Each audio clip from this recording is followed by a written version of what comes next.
And so for the remainder of this course, we're just going to explore various concrete social justice issues. And the first one that comes to mind is the environment.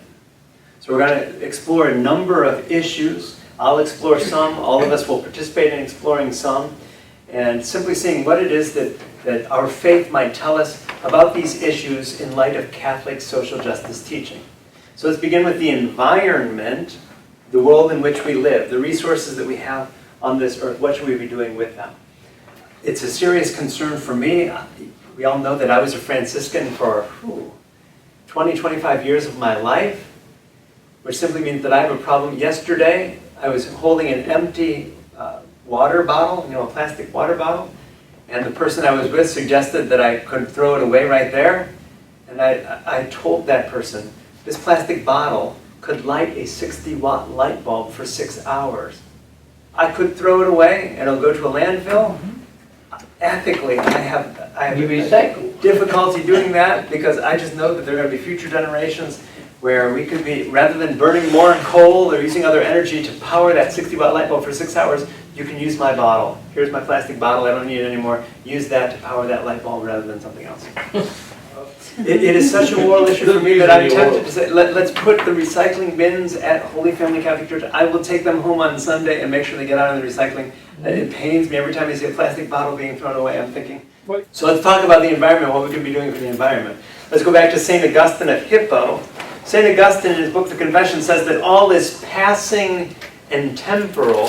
Everything in this world is going to pass away. Yikes, that's not a very happy thing. He also talks about how it is that we didn't create ourselves. Who were created by? God created us. Get ready for the theology we're going to set up here. God created us. We didn't create ourselves. God created every one of us. God created everything that exists. It just seems that we're in relationship with everything that exists, and we have a responsibility toward everything that exists. St. Francis of Assisi would develop this. St. Francis lived from 1182 to 1224. St. Francis of Assisi, we know as the patron saint of ecology. He wrote his song to Brother Sun. He called it the Canticle of Brother Sun, where he refers to Brother Sun as his brother the sun, and his sister the moon. We know that in Italian, he was Italian, in Italian everything is either masculine or feminine, like Spanish. Spanish everything is masculine or feminine. El sol y la luna.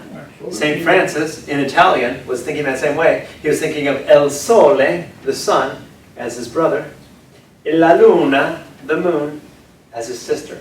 God created me, God created these other things in creation. And he'll go from the sun and the moon, the rain, the wind, you name it. He goes into all these things. All of creation is our brother and sister. So if God created me, and if God created that animal, then that animal and I have a relationship as brothers or as brother and sister. So St. Francis saw our interconnectedness with all of creation, suggesting that we are more like other creatures than unlike them, simply because if God made us and if God made those creatures, then we have a relationship to them. If God made me and if God made that Muslim, back then we called them Saracens, then that Saracen, that Muslim, is my brother or sister. So we're all creatures, thus we're in relationship with everything as brothers and sisters. St. Francis was big on poverty, right? He lived a life of poverty and chastity and obedience. Poverty, what is more in life? He lived poverty, but he also realized that we come from God, we return to God, everything that we have is from God. Ultimately, we are dependent on God. We are finite, dependent, contingent, and unnecessary. God didn't need to make us. But out of love, God created us. We didn't make ourselves. And so poverty or humility is realizing who we are. Even Jesus was a creature. Jesus, our brother. Philosopher Martin Heidegger asked the question, philosophical question, why is there something, creation, rather than nothing? It must have to do with the fundamental poverty of the universe. We didn't make ourselves, and nothing exists except God wants it to be. Nothing exists unless God wants it to be. So if we exist, what does that mean? Here is a philosopher, a theologian saying, if we exist, it must be for a reason. God, whatever word you use for God to explain that mystery, intends, wills us to exist. And so in the Middle Ages we talked about creatio ex nihilo, creation out of nothing, that the world was created from nothing. In the beginning there was nothing, and then the world was created out of nothing. Father Ken Himes would say, creation ex nihilo is belief that the world was created out of nothing. It's not a claim about how the universe was made. Remember, the Bible is not a book of science. It's rather a claim about why the universe was made. Why did God create the universe? Because God loved us. God loved us, and so rather than having nothing, God has this world as it exists. Francis really turned the world upside down. Francis lived in Assisi. There was all sort of fighting going on there in Italy during that time. His city, Assisi, was under siege. I mean, when you're in the middle of a war-torn place, your view of the world changes. He became ill. He was in prison. His view of the world changed. He was a wealthy young man. In all that sick illness and war and imprisonment, his view changed. When he came out of prison, what happened? You know what? Riches don't matter to me anymore. These riches, I'm not taking them with me. I'm not going to get into heaven based on my father's riches. Chose to become poor. Recognized his own poverty. That was St. Francis died in 1224. The very next year, who was born? St. Thomas Aquinas, who was a Dominican. Not a Franciscan, but a Dominican. St. Thomas Aquinas from 1225 to 1274. St. Thomas Aquinas said, for the world to cease to exist, for the world to stop existing, God wouldn't have to do anything. God would just have to stop doing what God does. Think about that for a moment. God keeps this world going. And so for the world to stop existing, God doesn't have to do anything. God just has to stop doing what God's doing, because God sustains this world. God created the world, redeemed the world. God sustains this world. We're here out of God's love. So St. Thomas Aquinas would suggest then that creation is a sacrament or a symbol revealing God's grace to us. What does it mean to be a symbol? Symbol, the Greek word symbolon means elbow. What does the elbow do? The elbow connects one part of the arm to the other. Creation is a symbol. Creation connects us to God. Fascinating. How does God come to us? Through creation. Us, God, oh, we're connected through creation. And so, St. Thomas Aquinas suggested that we see everything differently. We as saints, as people of the church, see things differently from those who aren't part of the church, because for us, everything is in relationship to God. Everything, let me say that again, everything is in relation to God. Which means that all of us, as St. Francis suggested, all of us are in relation. And so as Catholics, we have this sacramental view of creation. We exist only because of God. It's because of God that we exist. We reverence creation without confusing it with the Creator. Our theocentrism, meaning that we are centered on God.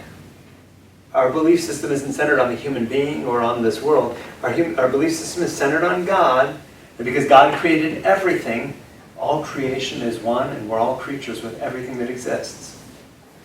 Thomas Aquinas would also say that humans have a special role in creation because we're the creatures most open to communion with the Creator.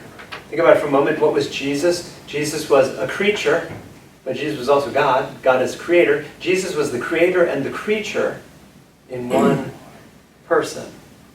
So all humanity is meant to be united to the Creator in the same way that Jesus, a creature, was united with the Creator. What Jesus was, creature and Creator, is what all of us are called to be, united with God. And so we see in all this the development of an environmental aesthetic. When we see all this relationality, if God created everything on this world, then I have a responsibility. Not just to every other creature who's here on this earth now, but to everyone who's going to follow us, which is why I have to decide if you're going to power that light bulb with my plastic bottle or with coal that you're taking out of the earth. Well, here, take my plastic bottle. Keep that coal because there's only so much coal on this earth. So if we were to think about a theocentric ethic of the environment, what does all this mean for us in terms of Catholic social justice? First of all, it seems that we need to recognize the intrinsic work of non-human creation. That is to say, all of God's creation is important because it mediates grace for us. How are we connected to God? Through creation. There's God as the upper arm. We're the upper arm, God's the lower arm, right? Creation connects us. We have to care for creation. God only comes to us through creation. If we destroy this earth, got news for you, we're not going to experience God through creation.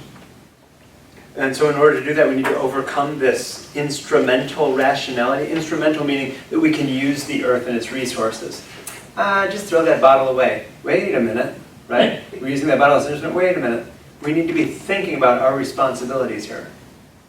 And by putting that bottle into a landfill, boy, for me, that's personally committing a sin. I can't do that. Expand the notion of the common good to include non-human goods. Think about this so we're used as human beings to thinking about our own good, what's good for me, or what's good for us. What about thinking about what's good for this world and good for creation? Instead of me thinking about my own profit with my factory that pollutes streams and rivers and the sky, wait a minute, I need to be thinking about the impact that I'm having on this world.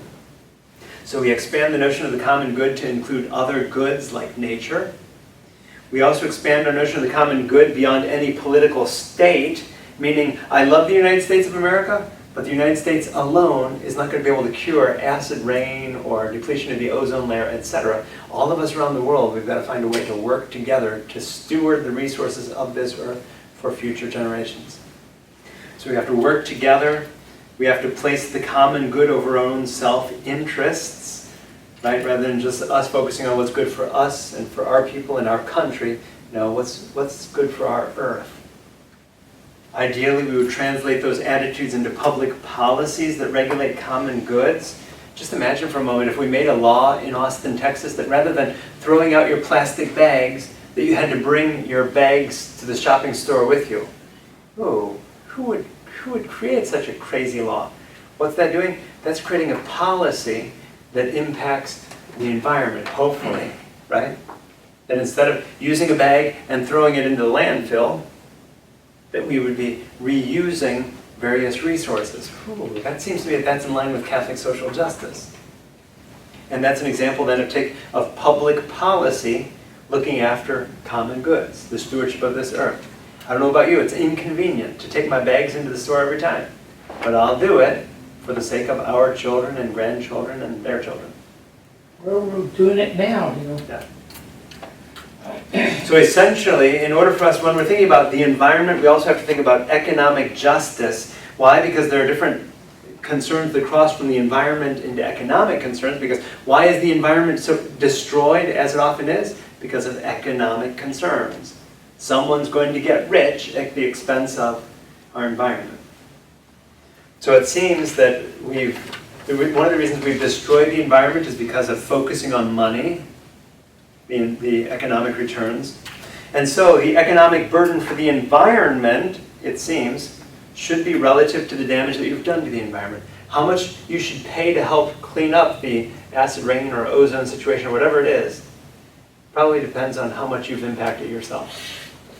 The link between poverty and the environment, think about this for a moment. There are some poor African nations where the only way that they will ever have any resources is by selling their natural resources. Think diamonds or gold or coal or oil. Okay? What happens when all that's exhausted? Do we not have a responsibility to those nations that are using their natural resources to the expense of future generations?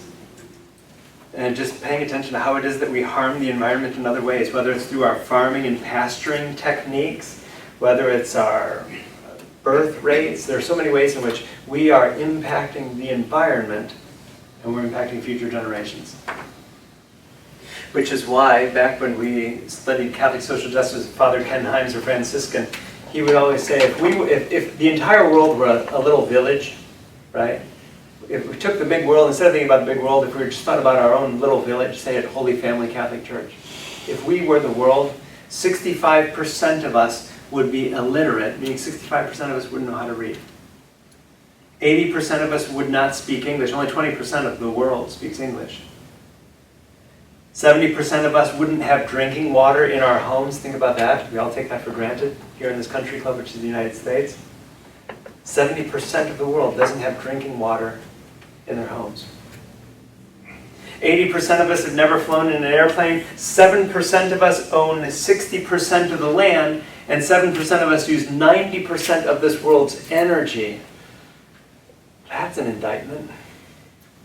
Whereas 60% of the world's population lives on 10% of the world's land. So all of that simply to say we need to be thinking about all people, all creation, not only today, but stewarding this earth's resources so that they will be around for generations to come. Rather than burning up all the coal, using all the gasoline and the petroleum for ourselves now, what are we doing to make sure that future generations are going to have the resources that they need to live the sorts of quality lives that we live today? The Japanese, when they played fast-pitch softball against the United States, they swing at the ball, make a hole in the ground, and they strike out before they go get in the dugout. They put it back the way it was when they got there. So they're thinking of the universe, you know, want to leave things, kind of like the Indians many times. Yeah. They wanted to leave things the way they were. The way they found them. Yeah, the way they found them. And if you did something to the earth, make sure that you... Put it back the way it was. As Boy Scouts when we went camping, Up. there you go, as Boy Scouts when we went camping, we always learn, right? You leave this campsite the way you found it. Meaning there's no trash or anything left there. Let's care for the resources that we have.